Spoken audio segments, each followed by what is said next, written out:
సిటీకే పరిమితం అవుతున్నారా? హైదరాబాద్ ద్వారా చాలా మంది నిర్వాసితులు అవుతున్న పరిస్థితి, బాధితులు పెరుగుతూ ఉన్నారు. నిన్ననే మా పెద్దలు కూడా కొంతమంది శాసనసభ్యులు కూడా ఇదే మాట అడిగారు.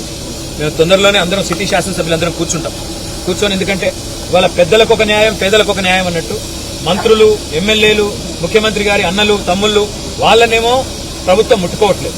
పేదవాడు, నోరు లేని వాడిని మాత్రం తీసవతల పాడేస్తా ఉన్నారు, బుల్డోజర్ కింద నలిపేస్తా ఉన్నారు.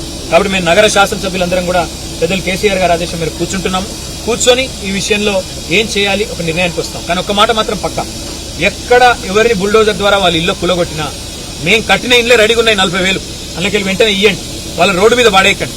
పేద పిల్లలు మా పుస్తకాలు తీసుకుంటామంటే కూడా వాళ్ళను ఇవాళ ఇబ్బంది పెడుతూ నేను ఒక 7 ఏళ్ల అమ్మాయి, వేదశ్రీ అనే అమ్మాయి మాట్లాడిన మాటలు చూసిన ఏ ఒక్కరికైనా మానవత్వం ఉన్న వాళ్లకు గుండె చెదిరిపోక తప్పదు. అలాంటి పరిస్థితుల్లో తప్పకుండా వారికి అండగా ఉంటాం. కానీ నగర శాసనసభ్యులందరం కూర్చొని మేము ఏం చేయాలో ఆలోచించుకొని మా ప్రణాళిక ప్రకటిస్తాం.